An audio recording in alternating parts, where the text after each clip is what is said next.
Welcome to my YouTube channel. Today I have for class 12 lesson 1 the third level from Vistas. So let's begin the lesson. The third level by Jack Finney.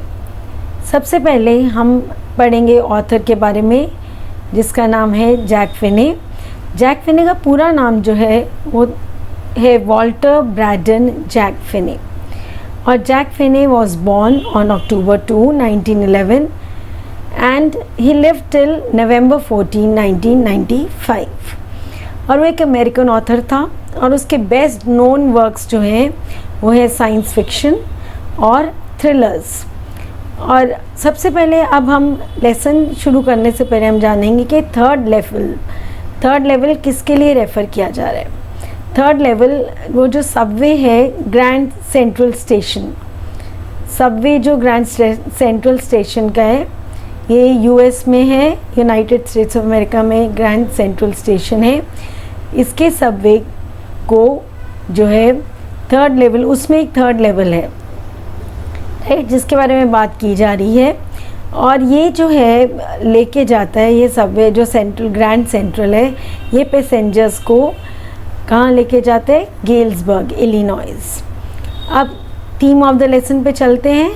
Theme of the lesson में सबसे पहले बात करेंगे escapism पर, मतलब to escape from reality, सच्चाई से दूर भागना. और दूसरा है टाइम ट्रैवल. इसमें हम देखेंगे कि कैसे वो जो नरेटर है पास्ट से प्रेजेंट में जाता है और प्रेजेंट से पास्ट में आता है. और तीसरा हम पढ़ेंगे फैंटेसी विद रियलिटी. फैंटेसी क्या होता है, इमेजिनेशन, सोच, राइट. और नेक्स्ट अब आते हैं हम कि ये जो टाइटल है थर्ड लेवल वो क्या, इसकी क्या इम्पोर्टेंस है, वो क्या सिंबलाइज करता है, राइट. तो हमने देखा है कि इसमें ये बात करते हैं, जो ऑथर है हमारे इसमें बात करते हैं कि जो ज़िंदगी है बहुत हमारी ज़िंदगी है जो बिल्कुल सुरक्षित नहीं है. हमें किसी ना किसी प्रकार का डर लगा रहता है. जैसे वॉर का, उस वक्त वॉर चल रही थी और वॉर का जो इम्पैक्ट था, जो असर था लोगों पर बहुत बुरा पड़ रहा था, राइट. तो हमेशा डर लगा रहता था, चिंता लगी रहती थी. सो इस सेइंग कि जो ज़िंदगी है चिंता से भरी हुई है और लोग उसको जो रियलिटी है, जो हार्श रियलिटी है, कड़वी सच्चाई है, उससे दूर भागने के लिए कुछ ना कुछ करते हैं.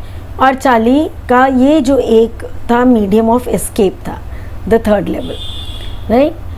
अब आते हैं हम इम्पॉर्टेंट वर्ड्स एंड फ्रेजेस पर. सबसे पहला वर्ड है वेकिंग ड्रीम विश फुलफिलमेंट. जैसे आपका लेसन शुरू होता है तो आता है और इसका मतलब है हेलुसिनेशन, मतलब इमेजिन करना तरह तरह की चीज़ें, राइट. और नेक्स्ट है सब अर्बन. सब अर्बन का मतलब होता है रेजिडेंशियल.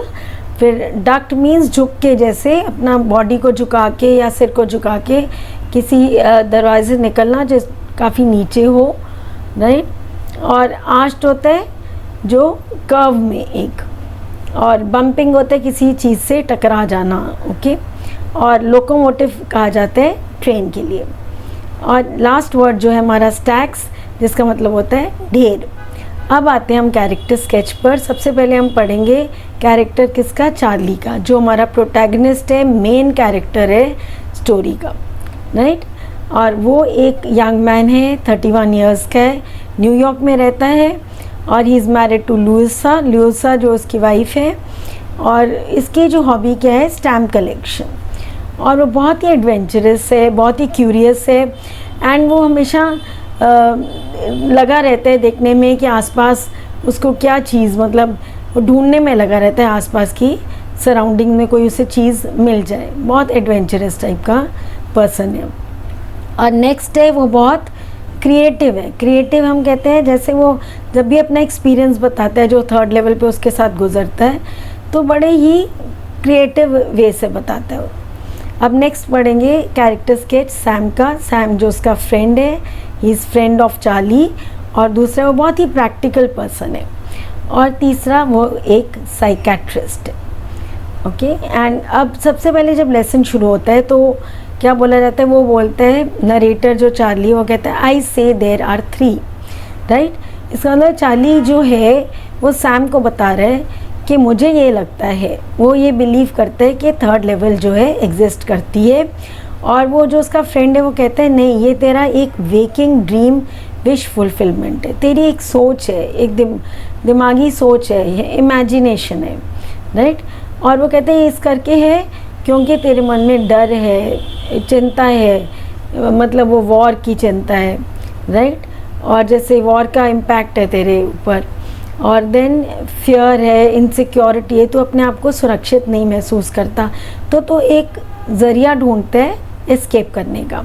तो जो थर्ड लेवल है जो एक उसे एक एस्केप प्रोवाइड करता था। जैसे वो एक और चीज़ करता था, उसकी हॉबी थी स्टैम्प कलेक्टिंग, और वो बिलीव करता था कि वो कहता था कि वो मेरा एक टेम्प्रेरी रिफ्यूज है, मतलब वो खाली कुछ टाइम के लिए, रियलिटी से दूर जाने के लिए, मतलब एक डाइवर्जन हम करते हैं जब हमारा माइंड जो है, अपने माइंड को चेंज करने के लिए हम कुछ ना कुछ करने की कोशिश करते हैं ताकि जो कोई ऐसी बुरी सोच दिमाग में आ रही है तो हमारे माइंड से हट जाए, तो कुछ कंस्ट्रक्टिव करने की कोशिश करते हैं। तो वो क्या करता था, वो स्टैम्प कलेक्शन करता था, और वो कहता था कि मैं केवल स्टैम्प कलेक्शन नहीं करता, मेरे ग्रैंडफादर भी करते थे, पर उस टाइम जो उनके टाइम वो बात ही अलग थी, क्योंकि वो 1890s में वो जो क्या था कि वहाँ पर बहुत पीसफुल था एटमॉस्फेयर। अब जो है बहुत लड़ाइयाँ चलती हैं, वॉर चलता है, मतलब बहुत ही कमोशन है, राइट। तो अब जो बहुत अलग बात है, और कहते हैं उस टाइम बहुत पीसफुल था, शांति थी, सेटिस्फैक्शन थी लोगों को। और कहते हैं, और एक और बात बताता है कि वो प्रेसिडेंट रूजवेल्ट वो भी स्टैम्प कलेक्शन करते थे। दैट मीन्स क्या वो सब रियलिटी से दूर भागना चाहते थे। ओके, नेक्स्ट हम पढ़ते हैं चार्ली का क्या थॉट था, वो ग्रैंड सेंट्रल के बारे में क्या सोचता था। वो कहते हैं कि ये ग्रैंड सेंट्रल है, जब भी जाता हूँ मैं, मुझे लगता है अलग अलग दिशाएं में जा रही है। तो वो क्या है, एक वो ट्री की भांति, राइट, जैसे एक ट्री होता है उसकी तरह वो ग्रो कर रही है। और वो कह रहे हैं कि मतलब कि हर बारी उसे लगता है कि वो नई कॉरिडोर में जा रही है, एंटर कर रहा है, और नए स्टेयरकेसेस उसे दिखाई दे रहे हैं। जैसे एक पेड़ होता है, उसके जड़ फैल रहे होते हैं अलग अलग दिशाएं में, नहीं। और फिर वो सोचता है कि ये एक लॉन्ग टनल है जिसके बारे में लोगों को बिल्कुल नहीं पता। और ये जो टनल है, एक तो टाइम स्क्वायर की तरफ निकलती है, और दूसरी जो कहाँ पर निकलती है, ये टनल का जो डायरेक्शन है वो है सेंट्रल पार्क की तरफ। और ग्रैंड सेंट्रल क्या है, एक एग्जिट है, एक वे ऑफ एस्केप है, जहाँ से निकलने का रास्ता। अच्छा, अब वो कैसे जाता है ग्रैंड सेंट्रल।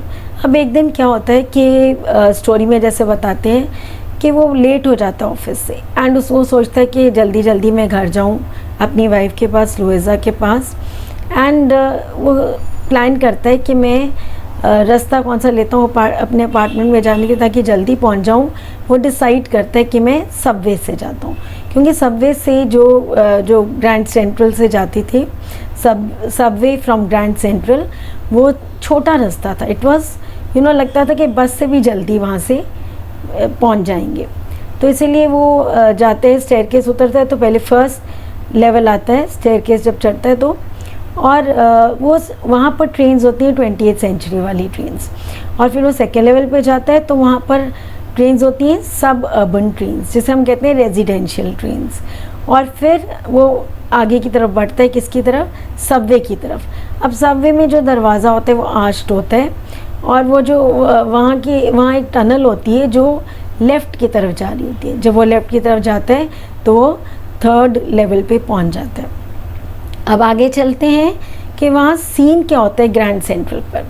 अब वहाँ पर वो देखते हैं कि यहाँ पर टिकट विंडोज़ बहुत कम हैं, और ट्रेन गेट्स भी कम हैं, और जो आदमी बैठा होता है इंफॉर्मेशन बूथ पर, उसने एक ग्रीन आई शेड पहना होता है और long black sleep protectors, right. और वो वहाँ देखते हैं कि जितनी भी है वहाँ लिखा गया है ओपन फ्लेम गैस लाइट्स है, ब्रास पिट्यून्स है, मतलब वो जैसे गैस की जो लाइटें नहीं होती थी वो वाली थी, लाइट्स थी। और वो एक लुक देता था जैसे वो 1894 में पहुंच गया हो, राइट। और पीपल जितने भी उधर लोग दिखाई दे रहे थे वो सारे ड्रेस थे कैसे 1890s जैसे जब 1890s में जैसे वो लोग कपड़े पहनते होंगे उस तरह वो लोग ड्रेस थे। तो उसने कभी भी इतने सारे लोग नहीं देखे थे, ऐसे लोग जिनके साथ बियर्ड्स हों, साइड बर्न्स हों और बड़े अजीब तरह की मतलब विभिन्न प्रकार की जो हैं मोस्टैशेस हों, राइट, मूछें हों। अब वो जब विमेन की तरफ देखता है तो जो जितनी भी उधर एक वुमन को देखते हैं, उसने क्या पहना हुआ था, उसने एक ड्रेस पहनी थी जिसका लेग था मटन स्लीव्स का, right, with leg of mutton sleeves. वो जो स्लीव्स थे वो मटन लेग ऑफ मटन के बने हुए थे। एंड उसने एक स्कर्ट पहना हुआ था एंड उसके शूज़ थे वो हाई बटन्ड थे।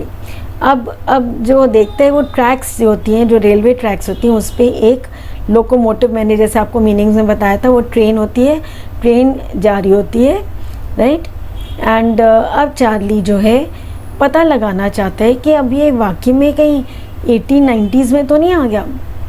तो ये कंफर्म करने के लिए वो क्या करता है, वो जाता है एक न्यूज़ बॉय के पास। वो न्यूज़ बॉय देखते हैं वो बेच रहा है न्यूज़पेपर्स, द वर्ल्ड करके न्यूज़पेपर का नाम होता है, द वर्ल्ड।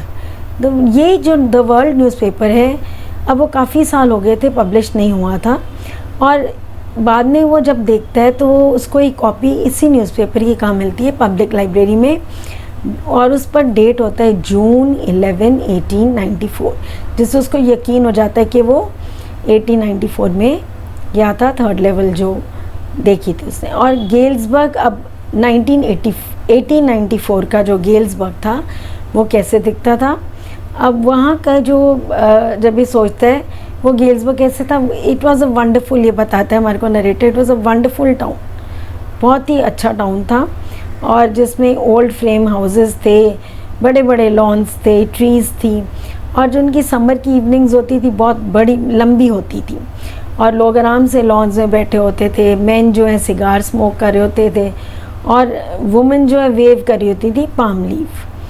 एंड बहुत ही पीसफुल प्लेस होता था, बहुत शांत वातावरण होता था, कोई चिंता ही नहीं होती थी। अब नेक्स्ट चलते हैं हम, वो कैसे एक्सचेंज करता है करेंसी और क्यों करता है करेंसी एक्सचेंज। ये भी एक इम्पॉर्टेंट है पार्ट जो लेसन में आता है कि वो एक करेंसी एक्सचेंज करता है। अब वो जब टिकट बाय करने के लिए वो काउंटर पे जाता है, एक टिकट काउंटर पर गेल्सबर्ग के लिए टिकट लेना चाहता है। वो कहता है मुझे 2 टिकट्स चाहिए, कहाँ पर जाने के लिए, गेल्सबर्ग इलिनॉइस, एक अपने लिए और एक अपनी वाइफ के लिए। और अब जब वो क्लर्क से पूछता है तो क्लर्क उसे मना कर देता है। वो कहता है कि वो मना कर देता है कि हमें ये करेंसी नहीं लेते, कहते हैं क्योंकि ओल्ड ये हम डॉलर्स वगैरह, क्योंकि उसका डॉलर्स चलते थे 20वीं सेंचुरी में, तो इसे के डॉलर्स नहीं हम लेते हैं, तो क्योंकि वो डॉलर्स ऑफ़र कर रहा था उसे। वो कहता है कि ओल्ड स्टाइल करेंसी हमें जो चाहिए, जो उसने जो करेंसी उसका चलती थी वो मांगता है, जो उसके पास नहीं होती। तो जब वो दोबारा जाता है वो करेंसी एक्सचेंज करके, जब वो नरेटर है चार्ली जब दोबारा जाता है तो वो देखता है कि वहाँ उसको थर्ड लेवल मिलता ही नहीं। अब लास्ट में आते हैं, जब हम लेसन के लास्ट की तरफ जाते हैं तो हम क्या देखते हैं कि जो सैम का उसको एक लेटर मिलता है चार्ली को।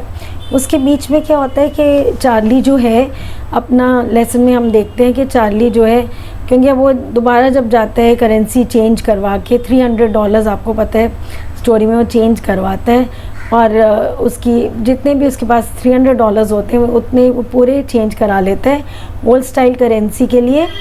और जो है वो जाता है वहाँ पर वापस देखने के लिए थर्ड लेवल में, वो टिकट्स बाय करने के लिए 2 टिकट्स, बिकॉज वो गेल्सबर्ग जाना चाहता है जैसे मैंने आपको बताया था, पर उससे वो थर्ड लेवल मिलता ही नहीं। तो वो फिर आके फिर से कुछ दिन मतलब अपनी स्टैम्प कलेक्शन वगैरह में बिज़ी हो जाता है, अपना माइंड डाइवर्ट कर देता है। वो सोचता है कि शायद ये होगा नहीं, उसकी इमेजिनेशन होगी, तो अपना बिज़ी हो जाता है अपने रूटीन में। अच्छा, अब जो है एक दिन वो ऐसे ढूंढ रहा था, उसके पास कवर नोट्स होते हैं, इसमें कवर नोट्स का वो अपना जैसे मैंने बताया स्टैम्प कलेक्शन दोबारा करता है, तो एक दिन वो नोटिस करता है उसके पास एक फर्स्ट डे कवर के इधर मेंशन किया गया है लेसन में। फर्स्ट डे कवर क्या होता था, फर्स्ट डे कवर होता था एक इन्वेलप होता था। पहले लोग जैसे नई स्टैम्प इशू होती थी तो लोग क्या करते थे, कई बार आपसे पूछा जाता है कि फर्स्ट डे कवर क्या होता है, तो नई स्टैम्प इशू होती थी, जैसी रिलीज़ होती थी तो जिनको स्टैम्प कलेक्शन की का शौक़ था, जिनकी हॉबी थी, वो लोग वो जो नई स्टैम्प थी वो लेकर जो एक मतलब इन्वेलप पे लगा लेते थे, राइट। इन्वेलप पे लगा के और उसमें एक जो इन्वेलप में खाली कागज़ लाइक एम्प्टी पेपर डाल देते थे, राइट। उसे फर्स्ट डे कवर कहा जाता था। तो वो जब वो एक दिन अपना स्टैम्प कलेक्शन में ही वो लगा हुआ था, तो एक दिन वो नोटिस करता है कि उसे एक फर्स्ट डे कवर मिलता है, अपने पुराने जो जितने भी फर्स्ट डे कवर्स पड़े होते हैं उसमें एक फर्स्ट डे कवर मिलता है। तो वो देखता है कि वो किसी ने मेल किया हुआ है उसके ग्रैंडफादर को, जब वो ग्रैंडफादर के घर का एड्रेस था गेल्सबर्ग का, तो वो भी तब उधर ही रहता था उनके पास। तो वो देखता है कि वो अपने ग्रैंडफादर के एड्रेस पे किसी ने उस मेल किया हुआ है वो, और जब वो खोलता है उसको, राइट, और वो स्टैम्प जो लगी होती है उसके ऊपर वो स्टैम्प लगी होती है जुलाई 1894 की, और उसमें पिक्चर भी लगी होती है प्रेसिडेंट गारफील्ड की, राइट। तो उससे वो प्रूव हो जाता है कि ये मतलब कोई पुराना ही है। तो अब वो शॉक्ड हो जाता है बहुत जब वो पढ़ता है, क्योंकि उसके अंदर जो कागज़ था, जो पेपर पड़ा था, वो एम्प्टी नहीं था, जो यूजुअली फर्स्ट डे कवर्स में एम्प्टी पेपर लोग रखते थे। तो वो फर्स्ट डे कवर में वो जो पेपर था उसमें एक लेटर था जो रिटन था, और वो किसने लिखा हुआ था, सैम ने लिखा हुआ था लेटर। और सैम, क्योंकि उसमें लिखा था सैम ने कि मैं बिलीव करता हूँ कि चार्ली तुम ठीक थे, और मेरे को भी थर्ड लेवल मिल गई है, और ये 2 हफ्ते पहले ही ये हुआ है, एंड मैं उधर 2 हफ्ते से मैं उधर हूँ, एंड मुझे लाइक वो बोल रहा है कि फिर उसको कहता है कि तुम और जो लुइजा है उसकी वाइफ, राइट, दोनों अपनी जो सर्च, जो अपना ढूंढना जो है थर्ड लेवल, बंद मत करना, बिकॉज थर्ड लेवल जो है एग्जिस्ट करती है। तो स्टोरी हमारी यहाँ पर ख़त्म होती है कि जो थर्ड लेवल जो है, अब ये छोड़ते हुए अचंभे में जितने भी हमारे रीडर्स हैं उनको, कि वेदर थर्ड लेवल एग्जिस्ट करती थी या नहीं, या वो एक फिगमेंट ऑफ इमेजिनेशन थी, उसकी सोच थी। Thank you very much, hope you enjoyed the lesson. Have a nice day and take care, stay safe, stay healthy.